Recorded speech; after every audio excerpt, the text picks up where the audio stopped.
thank you very much for joining us for another episode from the ETF Market Canada. We're here to talk today about all things interesting from industry experts, from folks attached to our business, and to some real specialists in the ETF industry to help bring some of that content information out to you as advisors and investors in the Canadian ETF ecosystem. My name's Eric. I'm our Chief Revenue Officer for CIBO Canada, and I'm thrilled to be joined by Bobby Yang, SVP and Head of Platforms and Distributions for Franklin Templeton. Bobby, thanks very much for joining us. Thank you for having me.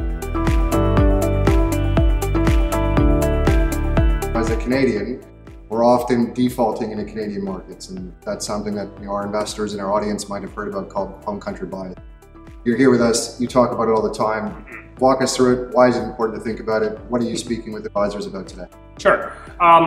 Well, Canadians tend to have huge home country bias. And really what that means is they have a disproportionate overweight to Canadian equities relative to other markets around the world. And it's really an unjustified overweight if you look at it. The Canadian marketplace only represents 3 to 4% of global market capitalization, and it only produces about 2 to 3% of GDP. So it's a very small percentage relative to the rest of the world. And of course, the Canadian marketplace is heavily weighted in 3 markets: financials, energies, and industrials. And that represents about 60% of the entire marketplace, and very much underweighted other very important sectors such as technology, healthcare, and consumer staples. So that's Canada. If you look at the the US marketplace, it's the biggest market in the world. It represents about 60% of the global market capitalization. However, there are some issues with the US market as well. You're looking at the US market currently as it stands. There's 7 companies that represent approximately 26 or 27% of the entire marketplace, and year to date it's actually contributed to about 70% of the total rate of return. So that's a huge risk, and that's a huge overweight towards these large mega cap organizations that are very growth oriented. And we've all seen this story before in the past, and of course what goes up must come down, and then that'll eventually come to fruition at one point. If you look at a prudent investor, it would be wise to look at international marketplace and look at the rest of the 40% of the world, whether that's developed markets and emerging markets. Starting with developed markets, of course, you have countries such as Japan, UK, Switzerland, and Germany. There's well over 20 different countries and over 10 different currencies. If you look at emerging markets, taking it one step further, you're looking at China, you're looking at India, Brazil, Taiwan, etc. These are all growing economies that have huge potential. Strong balance sheets, valuations are significant and very attractive at this point. And all the organizations, or many of those organizations within emerging markets, have huge upside potential. Investors in Canada are blessed with a boatload of choice and options on how they access both domestic and international markets. Talk us through a few of the options. What are you talking about with advisors and investors today? Sure. So I would bucket our options into 3 different categories. The first one would be individual securities. The second one would be professional money management, such as mutual funds. And the third would be exchange traded funds. All 3 different products have various different pros and cons, and I'll talk about those. First one being single stocks. Obviously, if you're buying individual securities in emerging markets or developed markets, there may be some challenges getting exposure to various different exchanges around the world, different currencies, fees, transparencies.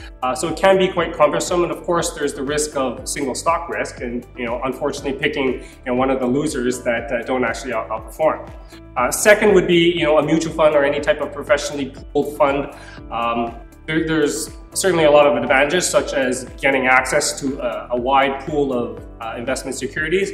However, and unfortunately, many of these professional money managers actually underperform their benchmark. According to SPIVA, Standard & Poor's versus index versus active management, approximately 80 to 90% of active managers tend to underperform their benchmark. And last but not least, there will be exchange traded funds, and exchange traded funds are an easy, transparent, and of course a very low cost way to get exposure to various different markets, not only in international markets, but in all markets. And you have that flexibility to trade it in and out through the market day. One of the things perhaps overlooked on occasion is around fees when accessing all the different vehicles available to investors today.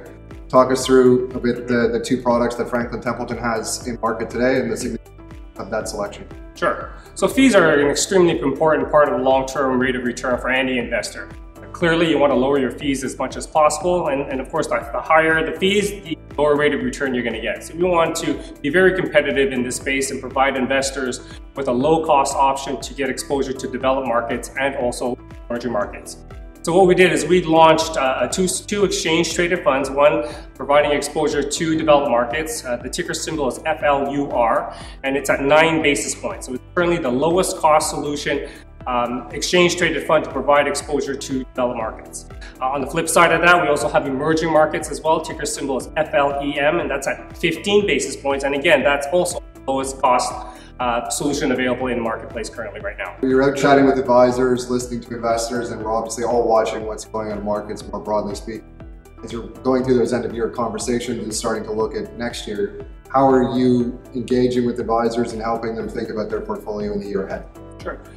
What I hear quite often with regards to emerging markets is the fact that emerging markets has heavily underperformed its developed market peers over the past 10 years.